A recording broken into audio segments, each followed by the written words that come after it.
ನಮಸ್ಕಾರ, ನೀವು ನೋಡ್ತಾ ಇದ್ದೀರಾ ಸುದ್ದಿ ವಿಚಾರ. ನಾನು ನಿಮ್ಮ ಚೇತನ್. ವೀಕ್ಷಕರೇ, ಒಂದು ಕಸ 100 ಸಮಸ್ಯೆ ಅನ್ನೋದಕ್ಕೆ ಇಲ್ಲೊಂದು ಉದಾಹರಣೆ ಇದೆ. ಜೊತೆಗೆ ನಮ್ಮ ಬೆಂಗಳೂರಿನಲ್ಲಿ 19ನೇ ಶತಮಾನದಲ್ಲಿ ಏನಿಲ್ಲ ಅಂದ್ರೂ 280 ಕೆರೆಗಳಿದ್ದು 7 ನದಿಗಳಿದ್ದು. ಆದರೆ ಈಗ ಅಷ್ಟೂ ಸಹ ಬೆಂಗಳೂರು ಸಂಪೂರ್ಣವಾಗಿ ಕೆರೆಗಳನ್ನ ಮುಚ್ಚಾಕಿದೆ. ಬರೀ ಬೆರಳಿ ಎಣಿಕೆಯಷ್ಟು ಮಾತ್ರ ನಾವು ನೋಡ್ತಾ ಇರೋದು. ಅದು ಆ ಉಳು ಎತ್ತುವಂಥ ಕೆಲಸನೂ ಆಗಿಲ್ಲ. ಯಾಕೆ ಈ ಸ್ಟೋರಿ ಹೇಳ್ತಾ ಇದ್ದೀನಿ ಅಂದರೆ, ಬನ್ನಿ ನಿಮ್ಮ ಮುಂದೆ ಹೇಳ್ತೇನೆ. ವೀಕ್ಷಕರೇ, ನೀವು ದೃಶ್ಯದಲ್ಲಿ ನೋಡ್ಬೋದು, ಬನ್ನರ್ಘಟ್ಟದಲ್ಲಿ ಒಂದು ಕೆರೆ ಕಾಣಿಸ್ತಿದೆ ನಿಮಗೆ. ಆದರೆ ಆ ಬನ್ನರ್ಘಟ್ಟದ ಕೆರೆಯ ದಡದಲ್ಲಿ ನೀವು ನೋಡ್ತಾ ಹೋಗ್ಬೋದು ಎಷ್ಟು ಕಸದ ರಾಶಿ ಹೊಳೆ ಹರಿತಿದೆ ಅಂದರೆ, ಅದನ್ನ ನೋಡಿದ್ರೆ ಒಂದು ಬಾರಿ ಆದರೂ ಎಂಥವ್ರಿಗೂ ಇದು ನಮ್ಮ ದೇಶನ ಅಥವಾ ನಮ್ಮ ನಾಡ ಅಂತ ಒಂದಿಷ್ಟು ಪ್ರಶ್ನೆಗಳು ಉದ್ಭವ ಆಗುತ್ತೆ. ಇನ್ನೊಂದು ಇಷ್ಟೇ ಎಷ್ಟೋ ಹೇಳ್ತಾ ಇರ್ತಾರೆ, ಸರ್ಕಾರ ಅದು ಮಾಡಬೇಕು, ಅಧಿಕಾರಿಗಳು ಇದು ಮಾಡಬೇಕು ಅಂತ. ಅವ್ರು ಬರೋವಂಥ ಪ್ರಶ್ನೆನೇ ಇಲ್ಲ. ನಮ್ಮ ನಾಡು ನಮ್ಮ ದೇಶ ಅಂತ ಅಭಿಮಾನ ನಿಮಗಿದ್ರೆ ನಾವು ಸ್ವಚ್ಛತೆಯಾಗಿ ಕಾಪಾಡ್ಕೋಬೇಕು ಅಂದರೆ ಅದನ್ನ ಕಸ ಹಾಕ್ದಾಗ ನಾವು ಕಾಪಾಡ್ಕೋಬೇಕು. ಅಲ್ಲಿ ಕಸ ಹಾಕ್ತಾ ಇರ್ತಾರೆ ಯಾರೋ ಒಬ್ಬ, ನೀವು ನೋಡ್ದಾಗ ಹೋಗ್ತಿರ್ತೀರಾ. ಇನ್ನೊಂದು ಕಸ ನೀವು ಅನ್ಬೋದು, ಯಾರೋ ಬೇರೆ ರಾಜ್ಯದಿಂದ ಬಂದಿರ್ತಾರೆ, ಇವ್ರು ಹಾಕ್ಬಿಟ್ಟು ಹೋಯ್ತಾರೆ ಅಂತ ಬಂದ್ ಹಾಕ್ತಾರೆ. ಅದನ್ನ ನಾವು ನೋಡ್ಕೋಬೇಕು. ನಮ್ಮ ಸುತ್ತಮುತ್ತಲಿರುವಂತ ನಾವೇನ್ ಮಾಡ್ತಾ ಇದೀವಿ ಜನರಲ್ಲಿ, ಕಾಣಿದ್ರು ಕಾಣದೇ ಇರುವಂತ ಪರಿಸ್ಥಿತಿ ನಾವು ಜನಗಳಿದ್ದೀವಿ. ದಯವಿಟ್ಟು ನೋಡಿ, ನಿಮ್ಗೆ ಅಭಿಮಾನ ಇದೆಲ್ಲ ನಮ್ಮೆಲ್ಲರ ಜವಾಬ್ದಾರಿ. ನಮ್ಮ ನಾಡು ನಮ್ಮ ದೇಶ ಅಂತ ಪ್ರತಿಯೊಬ್ಬರಿಗೂ ಇರಬೇಕು.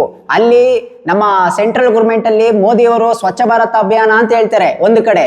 ಇಲ್ಲಿ ನೋಡಿದ್ರೆ ನಮ್ಮ ಅವರವರ ರಾಜ್ಯಗಳಲ್ಲಿ ಎಷ್ಟೆಷ್ಟು ಕಸದ ರಾಶಿಯ ಒಳೆನೆ ಅಳೀತಿದೆ.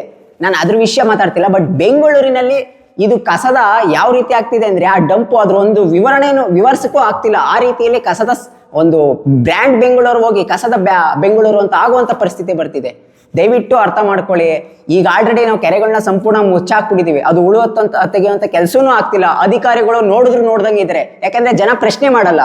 ನೀವೇನಾದ್ರೂ ಒಂದು ಓಟ್ ಹಾಕ್ಬೇಕಾದ್ರೆ ಪ್ರತಿಯೊಬ್ಬರಿಗೂ ನಿಮ್ಗೆ ಅಧಿಕಾರ ಇರುತ್ತೆ ತಾನೆ, ಹಾಕುವ ಹಕ್ಕು.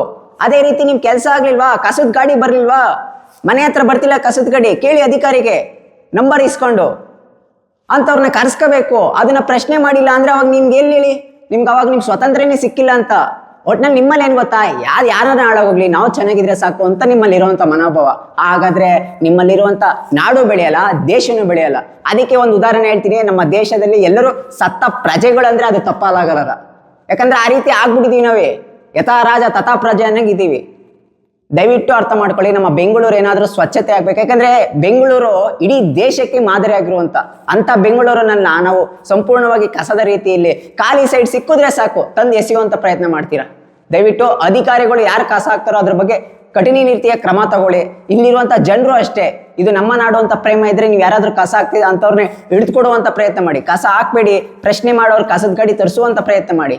ಆಗಿದ್ದ ಮಾತ್ರ ನಮ್ಮ ಬೆಂಗಳೂರು ಬ್ರ್ಯಾಂಡ್ ಬೆಂಗಳೂರು ಆಗುತ್ತೆ. ಇಲ್ಲ ಅಂದ್ರೆ ಅದಾಗಲ್ಲ. ಈ ನೆಕ್ಸ್ಟ್ ಏನಾಗುತ್ತೆ ಅನ್ನೋ ಕ್ವಶನ್ ಮಾರ್ಕ್ ನಿಮ್ಮಲ್ಲೇ ಇದೆ. ಇದಾಗಿತ್ತು ಇವತ್ತಿನ ಸುದ್ದಿ ವಿಚಾರ. ಸುದ್ದಿ ನಮ್ಮದು, ವಿಚಾರ ನಿಮ್ಮದು. ನಮಸ್ಕಾರ.